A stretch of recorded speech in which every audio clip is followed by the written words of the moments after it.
ہر انسان کو موت کا بارہ چکنا ہے. اس میں انسانوں کا بھی تذکرہ ہے اور جانوروں کا بھی تذکرہ ہے, چرند پرند کا بھی تذکرہ ہے. تو جب نفس کا لفظ آتا ہے تو قرآن اس کو کہتا ہے جان کر اس کا استعمال ہوتا ہے. لیکن قرآن میں جب تزکیہ نفس کا لفظ استعمال ہوتا ہے, جب کہتے ہیں کہ نفس کا تزکیہ جہاں تذکرہ آتا ہے وہاں انسان کو ایڈریس کیا جاتا ہے, انسانوں سے خطاب ہوتا ہے. کیونکہ اللہ تعالیٰ نے انسان کو جب پیدا کیا ہے تو اس کو اس کا تزکیہ کر کے دنیا میں بھیجا تھا. یہ قرآن کی جو آیت میں نے آپ کے پڑھی نفسی وما سواہا, اس کا ترجمہ کیا ہے, ہم نے نکسک کیا. لیکن اس کو بعض مفسرین نے اس پر غور و فکر کے بعد بتایا ہے کہ ہم نے تزکیہ کر کے بھیجا. تسویہ, نفس کا تسویہ کر کے, نفسی وما سواہا, تسویہ کے معنی ہے اس کے اندر احساسات, جذبات, خیالات, یہ سب چیزیں اس کے اندر پیدا کی ہیں اور بالکل اس کو پاک صاف کر کے بھیجا ہے. لیکن جب دنیا میں بھیجا تو اس کی آزمائش شروع ہوتی ہے. اور یہی نہیں کہا کہ ہم نے نفس کا تزکیہ کیا ہے, پھر آگے کا فَأَلْهَمَهَا فُجُورَهَا وَتَقْوَاهَا, تو اس کے اندر ہم نے فجور کی اور تقوی کی صفت بھی رہی. فجور کے معنی برائی پر جو ابھارتی ہے جو چیز, اور تقوی معنی جو نیکی کی طرف, یعنی نیکی اور برائی کا بھی اس کو اندر الہام کر دیا. فَأَلْهَمَهَا فُجُورَهَا وَتَقْوَاهَا, اور ہم نے اس بتا دیا اس کو کہ نیکی کیا ہے اور برائی کیا ہے. تو گویا ایک انسان نفس کے اندر اللہ تعالیٰ نے صرف یہی نہیں رکھا کہ نیکی رکھی ہو. اگر نیکی رکھی ہوتی یا تقوی ہی رکھتا ہو, فجور نہ ہوتا اس کے اندر, گمراہی نہ ہوتی, تو اس کی آزمائش کہاں سے ہوتی. چنانچہ آپ دیکھیں کہ ایک انسان کے اندر جب آتا ہے تو اس کے اندر برائی بھی ہوتی, بھلائی بھی ہوتی, خیالات بھی کیسے کیسے آتے ہیں. تو کہا کہ فَأَلْهَمَهَا فُجُورَهَا وَتَقْوَاهَا قَدْ أَفْلَحَ مَنْ زَكَّاهَا. اب جس نے بھلائی کو یعنی تقوی کو آگے بڑھایا وہی کامیاب ہے. تو جس نے برائی کو دبایا اور بھلائی کو آگے بڑھایا, تقوی کو آگے بڑھایا, اصل وہی کامیاب آدمی ہے. تو جب نفس کا تذکرہ آ رہا ہے, اور تو پھر قرآن میں ہمیں یہ بھی دیکھنا ہو کہ قرآن نے کن کن نفوس کا تذکرہ کیا ہے. اگر قرآن کا آپ مطالعہ کریں تو اس میں 3 طرح کے نفوس کا تذکرہ ہے: نفس امارہ, نفس لوامہ, نفس مطمئنہ. تو نفس لوامہ کے بارے میں ہے کہ وہ لوگوں کو برائی پر ابھارتا ہے. ان النفس لامارۃ بالسوء, وہ تو ابھارتا ہی ہے برائی کی طرف. اچھا, جب اس کے اندر نفس کے اندر اللہ تعالیٰ نے جہاں برائی رکھی ہے وہاں بھلائی بھی رکھی ہے. اب اس کو اور ذرا آپ تو وسیع کر کے دیکھیں, تو وسیع مفہوم میں دیکھیں تو اس کے اندر حیوانی صفات بھی ہیں, جانور پنے کی صفات بھی ہے, اس کے اندر شر بھی ہے, اور اس میں ملکوتی صفات بھی ہیں. آپ دیکھیں گے کہ اس میں روحانیت بھی ہے, لیکن یہ دونوں کا مجموعہ ہے. تو نفس امارہ اگر رکھا ہے تو ایسا ہوگا نہیں کہ انسان بھلائی بھلائی سوچتا رہے. انسانوں کو رکھا ہے اس کے اندر, اور اس کی ایک وجہ اور بھی ہے کہ ایک انسان کو اللہ تعالیٰ نے مجرد پیدا نہیں کیا ہے, بلکہ اس کے بہت سی اس کی حاجتیں, بہت سی ضرورتیں ایسی ہیں کہ وہ کبھی کبھی مجبور ہوتا ہے. مثال کے طور پر اس میں بھوک رکھی ہے, اس نے جنسی خواہش رکھی ہے, اقتدار کی خواہش رکھی ہے, یہ سب فجور کی طرف بڑھاتی ہیں. آدمی جب بھوکا ہوتا ہے یا بھوک لگی ہوتی ہے, لذت رکھی ہے, لذت کے لیے بہت غلط سے غلط کام کرتا ہے. لذت کے لیے دوسرے کا مال ہڑپ کر لیتا ہے, لذت کے لیے غلط کام کرتا ہے, اپنے اس دائرے کو بھول جاتا ہے جس کو دائرے پر اللہ تعالیٰ نے کہا کہ تم اس دائرے میں رہنا ہے. اور اقتدار کی حوث میں دیکھیں کیا کیا ہوا ہے دنیا میں. دنیا میں آپ دیکھیں جتنی تباہیاں آئی ہیں وہ سب اقتدار کے حوث میں کیا گیا ہے. تو ایک نفس امارہ میں ہمیشہ برائی کی طرف ابھارتا ہے. یہ اس کو ہم روزانہ دیکھتے ہیں. لیکن ایسا نہیں ہے کہ صرف نفس امارہ ہی برائیوں کی طرف ابھارتا ہے. اللہ تعالیٰ نے نفس لوامہ بھی رکھا ہے جو برائیوں پر, اس کو ہم لوامہ, نفس لوامہ کو ضمیر بھی کہہ سکتے ہیں. جب کوئی آدمی کسی سے غلط کام ہوتا ہے, کوئی قتل غارت گری کرتا ہے, کسی کا مال ہڑپ کر لیتا ہے, لیکن اس کے اندر اللہ تعالیٰ نے ایک چیز رکھی جو اس کو ملامت کرتی ہے, اس کا ضمیر اس کو آواز دیتا ہے. جب انسان اپنے ضمیر کی آواز پر کان دھرتا ہے، اس کو سنتا ہے اور اس کو سامنے رکھ کر عمل کرتا ہے، تو پھر نفس امارہ کو دبا دیتا ہے اور وہ پھر اس پر قابو پا لیتا ہے۔ ایسا ہو نہیں سکتا ہے آدمی کی برائیاں کرتا چلا جائے اور نفس لوامہ اس کو متوجہ نہ کرے۔ البتہ یہ ضرور ہوتا ہے کہ جو لوگ برائیوں میں بہت لت پت ہو جاتے ہیں، صرف گناہ ہی کرتے رہتے ہیں، لوگوں کا حقوق مارتے رہتے ہیں، پھر ایک وقت ایسا آتا ہے کہ قلب پر دھبا چھوٹا لگتا ہے، بڑا پھر پورا قلب سیاہ ہو جاتا ہے۔ آپ دیکھیں کہ کبھی بھی جس نے جو مرڈرر ہوتا ہے، قاتل ہوتا ہے، آپ کبھی اس سے پوچھیں تو پہلا مرڈر کرتا تو خود بے چینی رہتی، رات بھر سوتا نہیں، پھر دوسرا کرتا تھا۔ جو کامرشل مرڈر ہوتے ہیں، جو باقاعدہ پیسے لے کر قتل غارت گری کرتے ہیں، ایسا نہیں ہوتا ان کا ضمیر بھی، لیکن کرتے کرتے ایک وقت ایسا آتا ہے۔ تو اس سے معلوم ہوا کہ اگر نفس امارہ کو دبایا نہ جائے اور نفس امارہ کی اصلاح نہ کی جائے، اور نفس لوامہ جو ملامت کرتا ہے کسی وقت، اس کو اگر وہ اس کو قابو نہ کر پائے تو دھیرے دھیرے انسان بالکل عادی ہو جاتا ہے اور پھر برائیاں کرتا رہتا ہے، گناہ کرتا رہتا ہے۔ ایک وقت ایسا تھا کہ اس کو برائی کا احساس ہی نہیں رہتا، وہ کوئی گناہ کر رہا ہے، غلط کام کر رہا ہے، اس کا احساس ہی نہیں رہتا ہے۔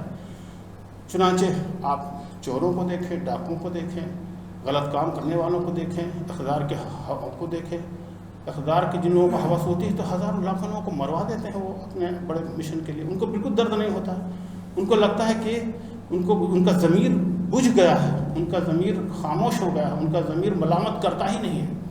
یہ انفرادی تو زندگی میں بہت سی باتیں ہم تجربے میں دیکھتے ہیں اپنے۔ پھر ایک تیسرے تذکرہ کیا، نفس مطمئنہ۔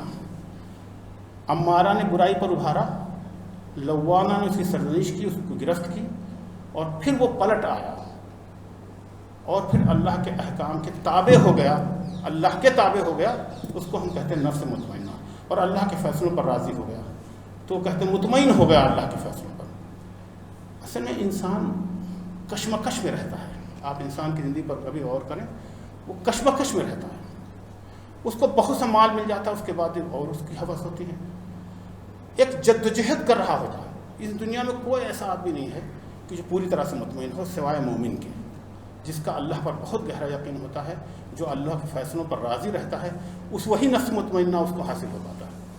چنانچہ اللہ کے رسول صلی اللہ علیہ وسلم کی بعض دعائیں ہیں ملتی ہیں، اس میں ایک بڑی اہم دعا ملتی ہے۔ یہ بہت بڑی آدمی کی خوش نصیبی ہے کہ وہ اللہ کے فیصلوں کے ساتھ راضی رہے، جو کچھ اس کو حاصل ہے اس پر وہ راضی مطمئن رہے، یہ اس کی بڑی خوش نصیبی ہے، اس سے بڑی خوش نصیبی کوئی نہیں سکتی۔ چنانچہ اللہ کے رسول صلی اللہ علیہ وسلم نے بعض دعائیں جو ملتی ہیں اس میں درج ہے، اللہم انی اسألک الرضا بعد القضاء، پروردگار اپنے فیصلوں کے ساتھ راضی رہنے کی ہمیں توفیق عطا فرما۔ تو آپ یہ ایک بڑی بات ہے، ورنہ دنیا میں بہت کچھ حاصل ہونے کے بعد آدمی کا یہ نفس جو ہے کشمکش کرتا رہتا ہے، اور تو یہ نفس مطمئنہ بڑی چیز ہے۔ اگر آپ اور غور سے کریں تو نفس جو ہے ایک کیفیت کا نام ہے۔ نفس ایسے کوئی چیز دکھائی پڑنے والی چیز نہیں ہے، احساس کرنے کی چیز ہے۔ انسان کو کوئی چیز بے چین کر دیتی ہے، انسان کبھی بہت خوش ہو جاتا ہے، کبھی بہت غمزدہ ہو جاتا ہے، یہ سب ایک کیفیت کا نام ہے۔ اس کیفیت پر نظر رکھنا آدمی کو برائی کی طرف اتنے غیر محسوس طریقے سے کبھی کبھی لے جاتا ہے شیطان، یا نفس امارہ اس کو کبھی اپنا بہت دوست سمجھ، اس کا بہت بڑا دوست کہ ایسا کر لو تو مستقبل میں تمہارا یہ ہو جائے گا۔ ایسی بہت ساری مثالیں دی جا سکتی ہیں کہ انسان غیر محسوس طریقے پر نفس امارہ کا شکار ہوتا ہے۔ اس لیے اس کیفیت پر گہری نظر رکھنا، اس کیفیت کو سمجھنا کہ ہم کس طرف جا رہے ہیں۔ تو اچھا، کیفیت بدلتی بھی رہتی ہے، کبھی انسان اب آپ دیکھیں نمازوں کو بھی دیکھیں، چھوٹے چھوٹے نیک کاموں میں دیکھیں، آپ ہم دیکھتے ہیں کبھی کبھی نمازوں میں بڑا دل لگتا ہے، کبھی کبھی بالکل بے چینی ہوتی ہے، نہیں دل لگتا ہے، اس لیے کبھی کہ نیکی طرف ابھرتا ہے آدمی کا، اور کبھی کبھی بدی کی طرف رجحان ہوتا ہے، گناہوں کی طرف رجحان ہوتا ہے۔ تو اس کیفیت کا نام ہے، اس کیفیت پر بہت گہری نظر رکھنے کا نام ہے۔ تو اس کو نفس کو اپنے سنوارتے رہنا، سجاتے رہنا، اس کو اچھی نیکی کی طرف آگے بڑھاتے رہنا، یہ اسی کا نام ہے کہ ہم کریں۔ میں ایک بات یہاں اور عرض کر دوں آپ سے کہ یہ بہت سارے احکامات میں سے ایک حکم نہیں ہے کہ آپ نفس کا تزکیہ کریں، بلکہ دین کی اصل تزکیہ نفس ہے، آپ پاک صاف کرنا اپنے آپ کو، اللہ کا پسندیدہ ڈھل کی طرح اپنے آپ کو ڈھالنا اور اللہ کو جو ناپسند ہے، اللہ کو جو اس سے دور رہنا، یہ دین کا مطلوب اور مقصود ہے، کل یہی ہے۔ ایک آدمی کتنی بھی دولت حاصل کر لے، کتنا بڑا علم حاصل کر لے اور کچھ بھی حاصل ہو جائے، لیکن اگر اس کا نفس کا تزکیہ نہیں ہو رہا تو وہ گھاٹے میں اور خسارے میں ہے۔ اگر وہ اپنے آپ کو پاک صاف نہیں کر رہا تو وہ خسارے میں ہے۔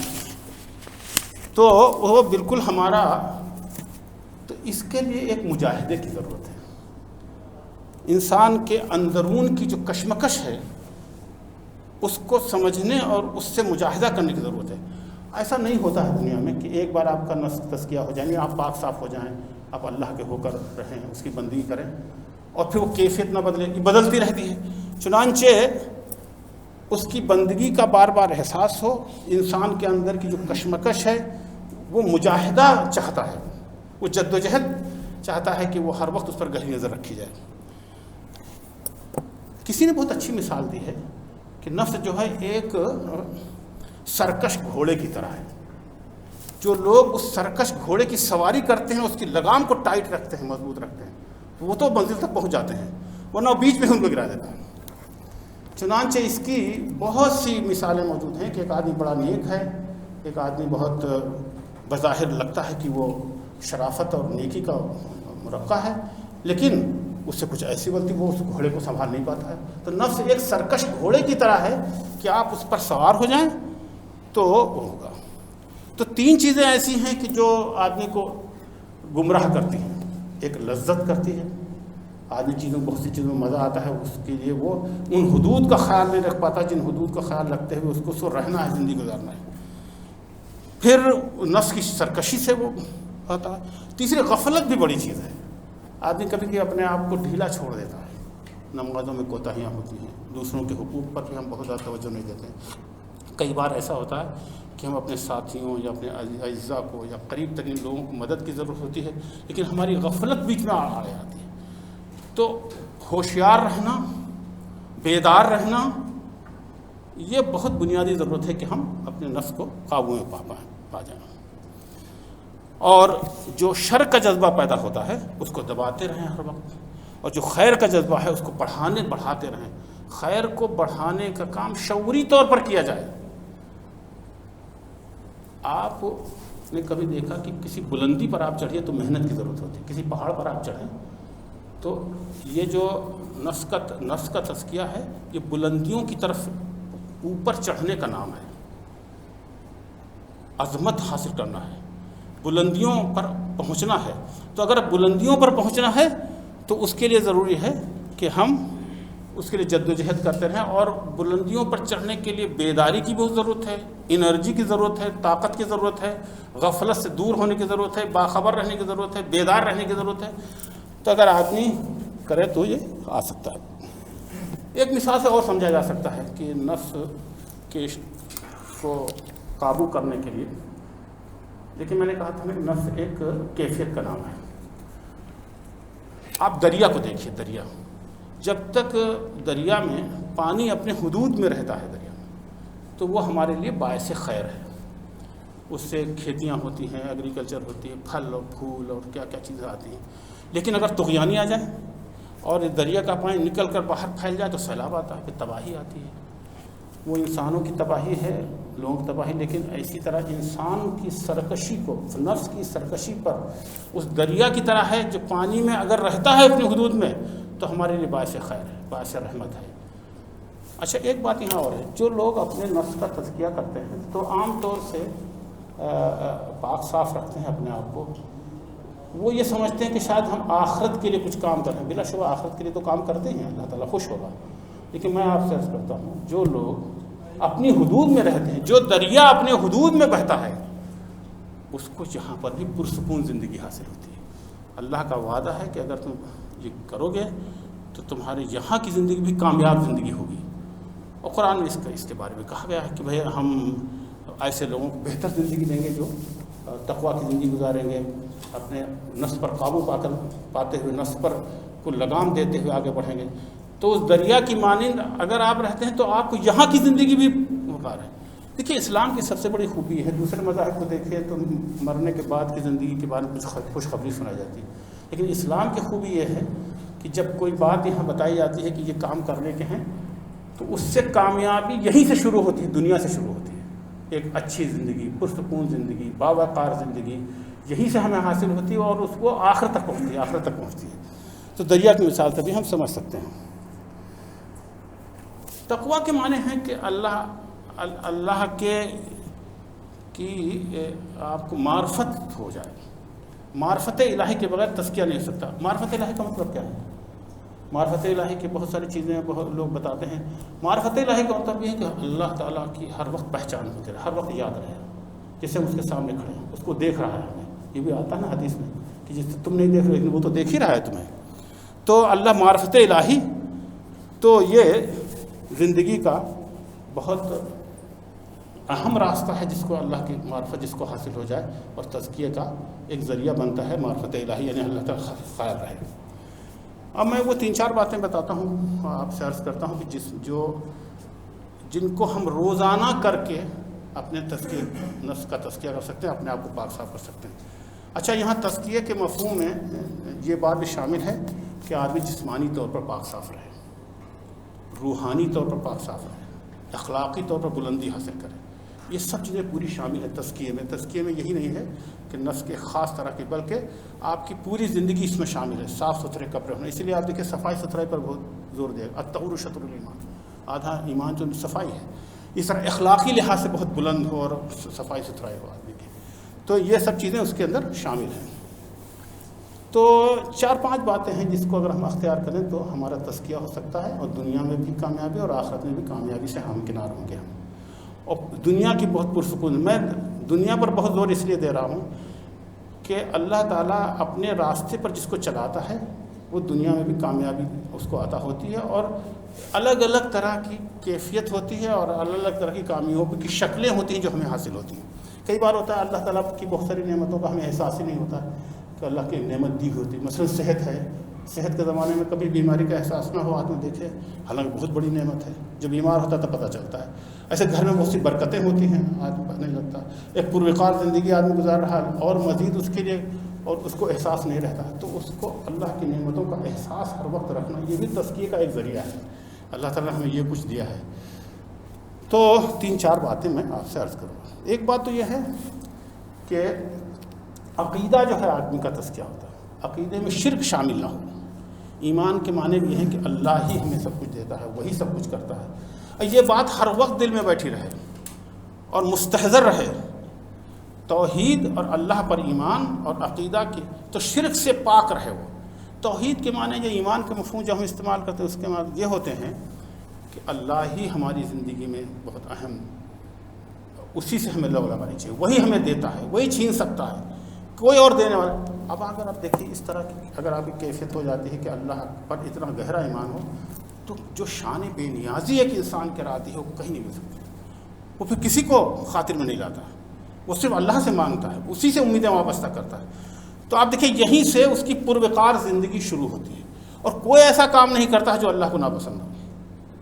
جہاں جس کے لیے اللہ نے کہا سزا ملے گی اس سے دور رہتا ہے۔ تو ایمان کا دل میں جاگزی رہے۔ ایمان کے معنی زبان سے کچھ کلمات کہنے کے نہیں ہوتے ہیں، بلکہ ایمان دل میں جاگزی ہو اور عملی طور پر اس کا مظاہرہ ہونے لگے، اس کا نام ایمان ہوتا ہے۔ تو ایمان، اسی لیے ایمان کو گھٹتا بڑھتا رہتا ہے، صبح کچھ ہوتا ہے، شام کو کچھ ہوتا ہے، اس کو اس کے اسی مقام پر رکھنا، ہر وقت ایمان کی مستحضر رہے۔ تو پہلا تزکیہ کا نقطہ یہ ہے۔ ایک نقطہ یہ بھی کہ عبادات، شعوری نمازیں پڑھی جائیں۔ نماز عبادات میں تو بہت سے صدقہ شامل ہے، اس کو راستہ دکھانا شامل ہے۔ عبادات ایک بہت وسیع، جو کچھ آپ کرتے ہیں وہ سب عبادات میں شامل ہے، جو کہتے ہیں اس میں نماز، روزہ، زکوٰۃ، حج، یہ تو معروف ہے، لیکن کسی کو راستہ دکھانا، کسی کی مدد کرنا، کوئی پریشان حال ہے اس کی کیفیت میں شامل ہو جانا، یہ سب عبادات میں شامل ہے۔ جب آپ عبادات اللہ کے سامنے کھڑے ہوتے ہیں تو اگر آپ شعوری نماز پڑھیں، جو کچھ آپ نمازوں میں پڑھتے ہیں اس کے معنی اور مفہوم بھی آپ کو معلوم ہوں، اور ہر نماز میں آپ اس کو کرتے ہیں، تو آپ کا دل کی کیفیت ہی الگ ہوگی۔ جب آپ کہتے ہیں اہدنا الصراط المستقیم، پروردگار مجھے سیدھا راستہ دکھا، اب سیدھا راستہ قرآن موجود ہے اور چیزیں معلوم ہیں۔ تو جب آپ شعوری نمازیں پڑھتے ہیں، شعوری طور پر روزہ رکھتے ہیں، تو آپ بلندی کی طرف جا رہے ہوتے ہیں، تزکیے کے معنی بلند ترقی کے بھی ہوتے ہیں، بلندی کی طرف جانا، عظمت حاصل کرنا. تو آپ عظمت اللہ کی، اچھا اس سے بڑی عظمت اور بلندی کیا ہو سکتی ہے؟ نماز کے بارے میں کہ وہ معراج المومنین ہے، مومن کی معراج ہے، اور معراج کہاں ہے؟ تو اس کو یہیں سے بلندی حاصل ہو جانا شروع ہو جاتی ہے. اچھا بلندی کی طرف گامزن رہنا ہماری ضرورت ہے. کون چاہتا ہے کہ پستی اس کو حاصل ہو دنیا میں؟ عظمت اور بلندی تو ہمارا مقصود ہے. مومن کی، انسان کو اللہ تعالیٰ نے اشرف بنایا، سب سے بڑا بنایا. اب عمل ایسا کرتا ہے کہ وہ جانور سے بھی نیچے ہو جاتا ہے. تو شعوری طور پر نماز پڑھنا اور شعوری طور سے زندگی گزارنے کا مطلب یہ ہے کہ عظمت اور بلندی کی طرف آگے بڑھتے رہنا، شعوری طور پر بڑھتے رہنا. یہ ہمیں عبادات سے ملتا ہے. ایک اور چیز جو تزکیہ نفس کا ذریعہ بنتی ہے وہ قرآن کی پر غور و فکر اور تلاوت کرنا. تلاوت سے بھی اس میں نور آتا ہے، دل میں نور آتا ہے. آپ کبھی تلاوت کریں تو خاص لذت محسوس ہوتی ہے. اچھا تلاوت یا قرآن پڑھتے وقت ایک بڑی اچھی مطلب آپ قرآن پڑھ رہے ہیں اور وہ صحیح رخ پر پڑھ رہے ہیں اور وہ بالکل، تو اس کی جانچ کا طریقہ کیا ہے؟ آپ کو نماز کا بھی یہی معاملہ ہے اور قرآن کا ہے. آپ کو قرآن کی تلاوت کرتے لذت محسوس ہونے لگے، اور ایک کیفیت طاری ہوتی ہے آدمی پر. جب آدمی ڈوب جاتا ہے اس میں تو اس کی لذت محسوس ہوتی ہے، اور اس لذت کا کوئی بدل نہیں ہے. اچھے کھانے، اچھا پہننا، عزت، لیکن اس لذت کا کوئی ثانی نہیں ہے.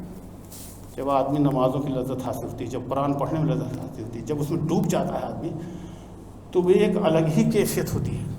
اور اس کا تجربہ وہی لوگ کر سکتے ہیں جو عملی طور پر اس لذت کو انہوں نے حاصل کی ہو کبھی. تو کہا قرآن پر غور فکر، قرآن کی تلاوت، اس میں ڈوب جانا. یہ بھی ہمیں، کیونکہ دیکھیں جب آدمی کسی کی کوئی کتاب پڑھتا ہے، کسی آتھر کی کوئی کتاب پڑھتا ہے، ہم جانتے ہیں امین حسن صاحب کو ہم جانتے ہیں، ان کی کوئی کتاب جب پڑھتے ہیں تو کتاب ہی نہیں سامنے ہوتی، ان کا چہرہ بھی ہمارے سامنے ہوتا ہے، ان کی صحبت میں بیٹھے ہوتے ہیں. آپ کبھی غور کیجیے کسی ایسے آتھر کو، لیکھک کو، یا ایسے مصنف کو جس کو آپ جانتے ہیں، اس کتاب پڑھ رہے ہیں، تو وہ اس کا چہرہ بھی کتاب میں ساتھ ساتھ آپ کو نظر آتا ہے. اور ایسا نہیں ہوتا چہرہ ہوتا ہے، بلکہ اس کی صحبت میں گویا ہوتے ہیں. جب آدمی قرآن پڑھتا ہے اور غور و فکر کرتا ہے تو گویا اللہ کے ساتھ ہوتا ہے. اور جب اللہ کے ساتھ ہوتا ہے تو اب اس کی بلندی کا آپ اندازہ کر سکتے ہیں. کوئی کر سکتا ہے اس کا مقابلہ؟ اگر اللہ کسی کو دوست بنا لے یا اس اللہ کا قرب کسی کو حاصل ہو جائے تو پھر تزکیہ نفس بھی ہوتا ہے اور عظمت اور بلندی بھی حاصل ہوتی ہے. ایک ذریعہ اور ہے توبہ کرنا. دیکھیں ہم انسان ہیں سب، اور نفس امارہ ہمارے ساتھ لگا ہوا ہے. اس کا کام ہی یہ ہے کہ ہم برائیوں کی طرف لے جائے. تو ایسی سپاٹ زندگی کسی کی دنیا میں نہیں ہو سکتی کہ اس سے بھلائیاں ہوں، اچھائیاں ہوتی رہیں، نیکیوں کا صدور ہی اس سے ہو. ایسا ممکن نہیں ہے، اسے کچھ غلطیاں ضرور ہوتی ہیں. تو اللہ تعالیٰ نے توبہ کا دروازہ کھول دیا. دیکھیں اسلام از اے ویری پریکٹیکل ریلیجن، بہت عملی دین ہے. وہ انسان کی نفسیات کو سامنے رکھ کر اللہ کا دین ہے. اس لیے انسانوں کو اللہ سے زیادہ کون جانتا ہوگا؟ انسان کی نفسیات، اس کے رجحانات، یہ سب سامنے رکھ کر اللہ. تو غلطیاں تم سے ضرور ہوں گی، اور غلطیاں ہوں گی. توبہ سے اچھا تزکیہ نہیں ہو سکتا. آدمی پلٹتا ہے اللہ کی طرف. توبہ کے معنی وہ پلٹنے کے ہوتے ہیں. ہم سے غلطی ہو گئی، ہم اپنے رب اور اپنے مالک کی طرف پھر پلٹ آئے. اگر سچی توبہ کی جائے، شعوری توبہ کی جائے، آدمی بالکل پاک صاف ہو جاتا ہے. جس وقت آپ توبہ کرتا ہے انسان، پچھلے گناہ سارے معاف ہو جاتے ہیں، بالکل پاکیزہ انسان سامنے آتا ہے. جیسے پیدا ہوتا ہے نا، اس طرح آتا ہے جب سچی توبہ کرتا ہے. اسی لیے کہا گیا یا ایھا الذین آمنوا توبوا الی اللہ توبۃ نصوحا. پھر آگے اللہ سے یصلح لکم اعمالکم ویغفر لکم ذنوبکم، آگے قرآن میں کہا گیا. تو پھر اللہ معاف بھی کر دیتا ہے، تمہاری اصلاح بھی کر دیتا ہے. تو ہوتا ہے. ایک بات اور ہے جو ہمارے تزکیہ نفس سے بہت ہو سکتی ہے، وہ شکر کا رویہ. صبر اور شکر، یہ دو چیزیں ایسی ہیں جو کچھ آپ کو حاصل ہو اس پر اللہ کا شکر ادا کریں. اور میں پھر آپ سے کہتا ہوں، نماز، قرآن، توبہ اور شکر تک ہم پہنچتے جب آپ یہ کریں گے، شکر کا جذبہ آپ کے ہوگا، تو آپ کو ایک خاص لذت حاصل ہوگی. پہلا جنت کا جو پہلا زینہ ہے، پہلا قدم ہے، وہ یہی ہے. یہیں سے وہ آپ کو غم بھی دور ہوں گے، لذت بھی حاصل ہوگی. اس لیے صحیح طور پر اسلام میں ڈھلنے کی ضرورت ہے. تو شکر کا رویہ اور شکر کا جذبہ بھی بہت ضروری ہے. ایک چیز اور ہے جو ہمیں بہت عملی بھی ہے، پریکٹیکلی ہے، وہ اپنی خود احتسابی، اپنا جائزہ خود لینا. اب تصوف میں اور صوفیہ کے ہاں تو اس کو بہت اہمیت دی گئی ہے کہ تنہائی میں خلوت اور جلوت دو باقاعدہ اصطلاح ہیں. تو خلوت بڑی امپورٹنٹ اور بڑی اہم کیفیت ہوتی ہے کہ اب اکیلے میں بیٹھ کر اللہ سے گڑ گڑائیں اور اپنا حساب کریں کہ ہم سے کہاں کہاں غلطیاں ہوئیں. عام طور سے ہوتا کیا ہے، جب آپ کا کسی سے تنازع ہو جائے یا کوئی غلط وقت ہے تو آدمی دوسرے کو زیادہ ٹھہراتا ہے، مورد الزام ٹھہراتا ہے، اپنے پر بہت کم اس کی تو. لیکن یہاں کہا گیا اپنا احتساب خود کریں، اور اپنا احساس تنہائی میں ہوتا ہے. تو یہ زندگی بڑی گویا مصروفیت ایسی ہے، ہمی بہت ہے، ہر وقت رزق کے لیے دوڑ دھوپ کر رہا ہے اور دوسرے مسائل. تو آدمی کو تنہائی میں بیٹھ کر اپنے اوپر غور کرنے کا موقع بہت کم ملتا ہے. اس لیے انسان دوسروں سے تو قریب ہوتا ہے لیکن اپنے سے دور ہو جاتا ہے. مولانا فاروق خان صاحب کا بہت اچھا شعر ہے، اور میں کہتا ہوں کہ ایک کلاس کا شعر ہے، اور آپ شعر سنیے اور تنہائی میں خود احتسابی کا جو منظر کھینچا ہے انہوں نے وہ آپ اس کو سماعت کیجیے. وہ کہتے ہیں کہیں ایسا نہ ہو خود دور میں اپنے سے ہو جاؤں، کہیں ایسا نہ ہو خود دور میں اپنے سے ہو جاؤں، میری ہستی کے ہنگاموں میں کچھ تنہائیاں رکھ دو. تو ہنگامے کی زندگی میں کچھ تنہائیاں اور تنہا ہو کر اپنے اوپر غور کرنا تزکیہ نفس کا. دیکھیے یہ رفق کو، نرمی کو بہت اہمیت دی گئی ہے قرآن کریم میں اور دین میں. تو آپ قرآن پڑھتے ہوں، عبادت کرتے ہوں، یہ کرتے ہوں تو عجز اور انکسار خود احتسابی سے ہی آئے گا. آپ کو معلوم ہے میں نے کیا کیا غلطیاں کی ہیں، اور آپ کو معلوم ہے عجز اور انکسار کسی شخصیت کی بیوٹی، کسی شخصیت کی کا جو حسن ہے وہ عجز و انکسار ہے. کبر اس کو برباد کرتا ہے، عجز اس کو حسن پیدا کرتا ہے. عجز و انکسار سے شخصیت میں کشش پیدا ہوتی ہے. آدمی کی شخصیت میں کشش عجز اور انکسار سے پیدا ہوتی ہے. بہت سارے لوگ سمجھتے ہیں کہ اس کے بعد دولت ہے، اس کے اندر کشش ہے، کسی کی وجہ کشش ہے. لیکن اگر آپ بہت غور سے دیکھیں، اس کا روحانی پہلو اور ایمانی پہلو پر بھی غور کریں تو عجز انکسار میں کشش بھی ہے، اور جو عجز انکسار میں کرتا ہے تو اس کو بھی ایک خاص لذت حاصل ہوتی ہے اور لوگوں کا احترام اس کے لیے بڑھ جاتا ہے. کبر جو کرتا ہے اس سے وحشت ہوتی ہے، لوگ اسے دور بھاگتے ہیں. اچھا جو بڑا بنتا ہے دنیا میں تو وہ تو چاہے وہ واقعی بڑا ہو، لیکن اگر وہ بڑائی دکھاتا ہے تو لوگوں کو پسند نہیں، اللہ کو بھی پسند نہیں ہے. اس لیے عجز اور انکسار تب آتا ہے کہ جب خود احتسابی کی بات ہو. پھر آپ خود کو بلند رکھنے کا ہمیشہ احساس ہو، اور وہ کیسے ہوگا؟ اپنے معاملات پر غور کریں، انسانوں سے تعلق کیسا اس پر غور کریں، آپ کے اخلاق کیسے ہیں اس پر. یہ خود احتسابی کے دائرے میں سب چیزیں آتی ہیں کہ اپنی عبادات کے سلسلے میں بھی غفلت کی عبادت ہے. اس خود احتسابی جب کریں گے تو آپ کو معلوم ہم نے نمازی ہمارے کیسی تھی، نمازوں کا بھی جائزہ لینا چاہیے نا ہمیں. یہ نہیں امام کے پیچھے گئے یا تنہائی میں کچھ 2 رکعت پڑھ لی ہم نے. اپنی نمازوں کا بھی تو جائزہ لیں، اپنے اخلاق کا بھی تو جائزہ لیں، اپنے معاملات کیسے اس کا بھی تو جائزہ لیں، انسانوں سے تعلق کیسا ہے اس کا بھی جائزہ لینے کی ضرورت ہے. تو ان سب چیزوں سے اللہ سے تعلق بڑھتا ہے، اور جو اللہ سے تعلق بڑھتا ہے تو انسان طاقتور بنتا ہے. سب سے طاقتور انسان دنیا میں وہ ہے کہ جو اللہ سے جس کو قرب حاصل ہوتا ہے. اللہ کا کوئی ثانی نہیں ہے، اس کی عظمت اور اس کی کبریائی کا ہمیں پوری طرح شعور بھی نہیں ہے. وہ کیا ہے، کتنا عظیم ہے، ہمیں معلوم نہیں ہے. اسی لیے صوفیہ کے ہاں معرفت الہی کے دائرے میں یہ بات آتی ہے کہ اللہ کو پہچانو. اللہ کیا ہے؟ اللہ وہ جس نے پوری کائنات بنائی ہے. اب میں صرف ایک مثال سے بتاتا ہوں، کسی نے یہ مثال دی ہے تو میں آپ کے سامنے پیش کرتا ہوں. کہا کہ اللہ کی کائنات کتنی بڑی ہے، کتنی بڑی. یہ چاند، سورج، زمین، کہکشائیں جو دیکھے تو انفینٹ ہے، مطلب ہم سمجھ نہیں کتنی ہے. تو انہوں نے سمجھایا کہ مثال کے طور پر ہماری یہ دنیا جس میں پورا گلوب، وہ گلوب جو ہے وہ ایسا ہے، کسی نے کائنات کا ایک نقشہ بنایا، میپ. ظاہر سی بات خیالی نقشہ بنایا، کوئی اصل نقشہ نہیں بنا سکتی کیونکہ پورے ابھی گرفت انسان کی ہوئی نہیں کہ کائنات کتنی بڑی ہے. تو اس میں نقشے میں، کائنات کے نقشے میں ارتھ کو یعنی زمین کو وہ شو کرنا چاہتے ہیں. تو وہ ایک نقطہ رکھتے ہیں اور ایرو لگا کر آ کے لکھتے ہیں کہ آور ارتھ ایگزسٹ سم ویئر ہیئر، ہماری زمین یہیں کہیں پر ہے. پوری کائنات میں زمین کتنی بڑی ہے، سورج چاند زمین دیکھیے کتنی بڑی ہے، اس میں اگر ہم زمین کو کہیں شو کرنا چاہیں تو نقشے میں شو بھی نہیں کر سکتے. یہ سب اس کے خزانے ہیں، پوری کائنات خزانے اللہ، اور اسی نے کریٹ کیا ہے، وہی اس کا خالق ہے، وہ اس کا مدبر ہے، اس کو ایڈمنسٹر بھی کر رہا ہے وہ. تو کبھی کبھی یہ بھی ہوتا ہے کہ اللہ کی عظمت و کبریائی ہمارے دل میں آتی، لیکن ہم اس محو ہو جاتی ہے ہمارے دل سے، اور جب محو ہو جاتی ہے تو ہمارا معاملہ اس سے دوری ہو جاتی ہے. دوری ہو جاتی ہے تو نفس ہمارا ہم سرکش ہو جاتا ہے، سرکش ہو جاتا ہے تو ہم برائیوں میں لگت ہو جاتے ہیں. اور ایسا نہیں ہے کہ دنیا دار لوگ جن کو ہم کہتے ہیں وہی لوگ نفس ہمارا کا شکار ہوتے ہیں.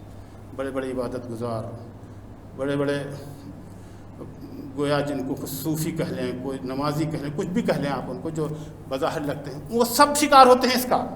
بے شمار مثالیں دی جا سکتی ہیں.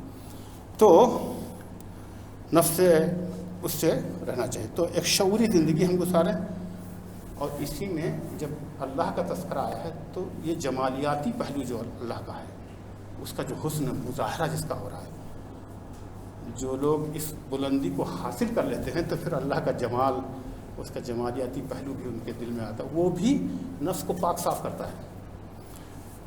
اب اور نفس مطمئنہ کو حاصل کرنے کے لیے ہم کوششیں کرتے رہیں.